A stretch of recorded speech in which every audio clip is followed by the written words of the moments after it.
business mu mazima amatuufu bwe yandibadde ng'omaze okugikola oba gwali mu kugikola wandibaddeyo koneka plan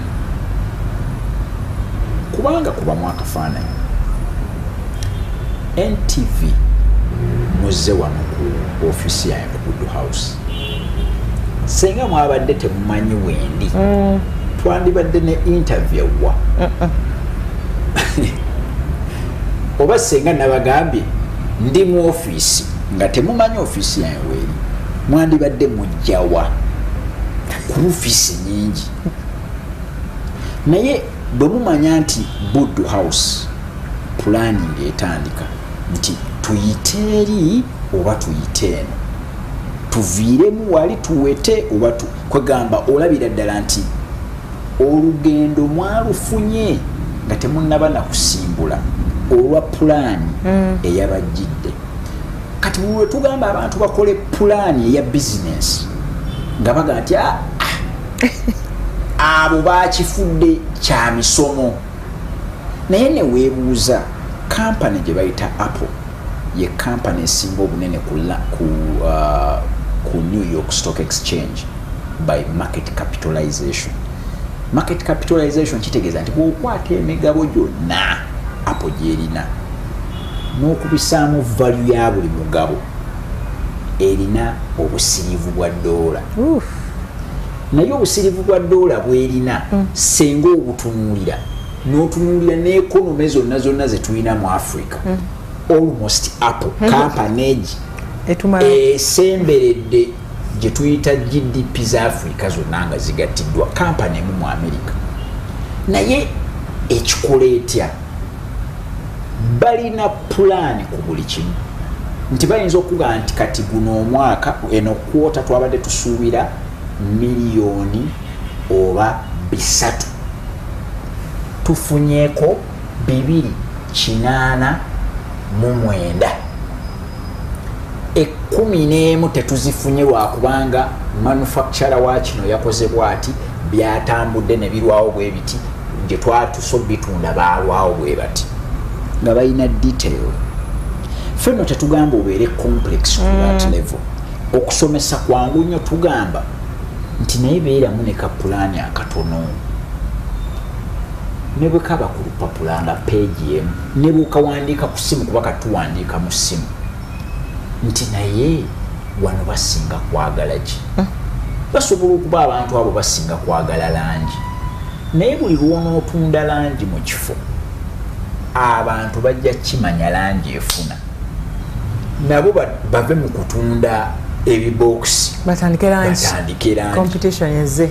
Taata wange yasooka okutunda endabirwamu mu Mityana era yagisazisanga akantu bakayita ka glass cutter kabeera kaliko diamond nga kapisi katono. Naye taata wange yateeka emmeeza wabweru w'edduuka endabirwamu azisalira wabweru naye waabangawo abantu abataze gula ndabirwamu naye abaze okwewuunya bwakikola omusajja bwakikola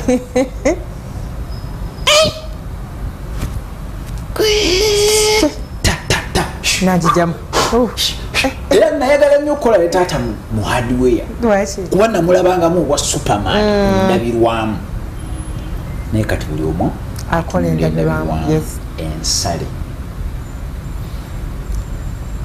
kiba kikwetaagisa okumanya nti tewali tuli mu lugendo buli lwolaba ng'oyimiridde mu lugendo weewa omukisa okikkirize tiwaliwo abalina okukola ki okuyitako buli lwobeera ng'osigalidde ng'owulira oyimiriddemukko mu lugendo abantu balina okujja bakutuuke sinakindi okuyitako kikukakatako ogambe nti okay bweba langi etambula nnyo lwaki sigulawo kampani nga ku luno esiigira abantu bano banaagenda okutandika okuleeta emikebe nga gw'osiigira bantu baligenda otandika okusiigira ng'ozimbira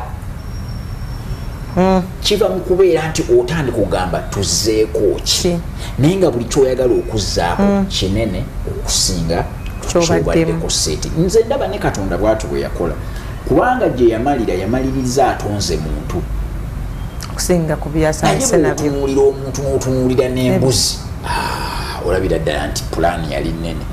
Bw'otunuulira omuntu n'ekikajjo waliwo pulaani nnene. So abantu beewa omukisa mu bizinensi zaabwe. Osobola okukeera n'oga nti naye bizinensi eno erimu ebbanja lya ssente mmeka.